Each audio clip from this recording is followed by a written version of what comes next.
So as luck would have it, we were blessed with a new Samsung smartphone in 2025. Nobody saw this one coming, and boy, was this the incremental upgrade that everybody was looking for.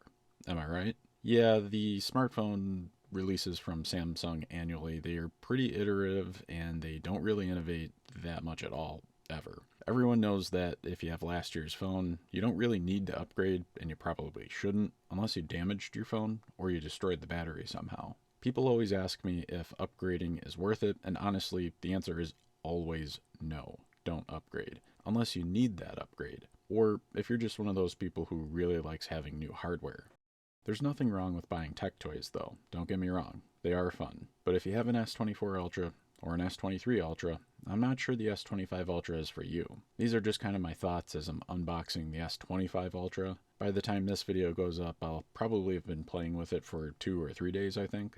It is interesting to note that I do still have my S22 Ultra, and to be honest, I do think the S25 Ultra feels like a decent upgrade over that old, aged phone. But to be honest, that does beg the question, should you buy a new S25 Ultra, or should you head over to a website like Swappa and buy a super good quality used S24 Ultra at a huge discount? Well, that's really up to you at the end of the day. I make videos, so I do kind of need to buy the S25 Ultra. I also obviously have an interest in phones, but if you don't fall into either of those two categories, that's definitely something that you should think about if you find yourself daydreaming about a new phone. I can see the argument either way, buying new or buying used to save a couple of bucks.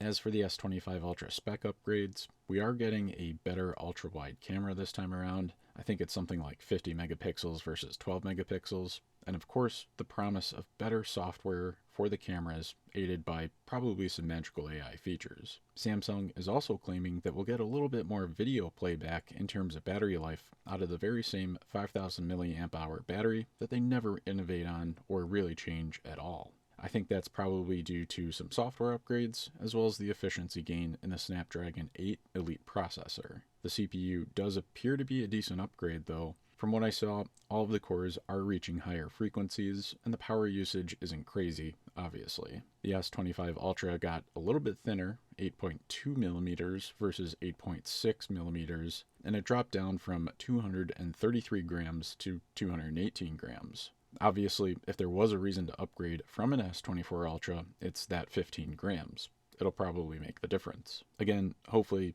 everyone can tell I'm not serious. Very small upgrades, but I guess it's better than nothing.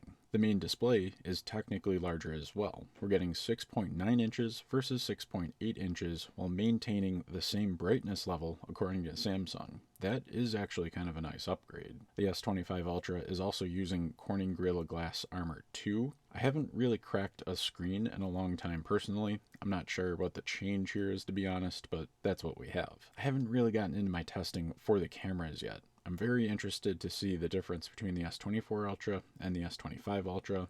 I'm also super interested to test the CPU and the GPU performance in some benchmarking applications. But yeah, I guess to sum up this kind of rant video, if you're on an older phone, like the S22 Ultra era or older, this very well could be a solid upgrade if you want to buy a brand new smartphone, especially if you're getting some kind of trade-in deal. If you don't want to drop a ton of cash on a brand new S25 Ultra though, you can definitely score some good deals on decent condition S24 Ultras, or even pristine condition ones, as well as some S23 Ultra from marketplaces that you're probably familiar with like eBay, and I would definitely check out Swappa. Not a sponsor or anything, I've used them once before, but it seems like a really cool website. Like anything else tech related, you really gotta weigh the value versus what the cost is. And you also want to consider, if you do get an older phone, you are going to have a little bit less in terms of life of software support, so that is something to factor in as well. You can definitely get away with buying 1 or 2 older generation phones though,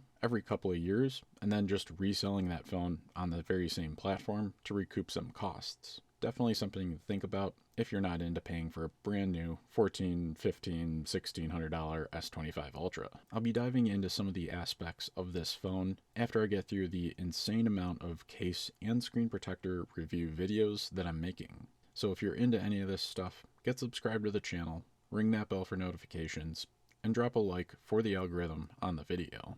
Until we meet again, stay charged up.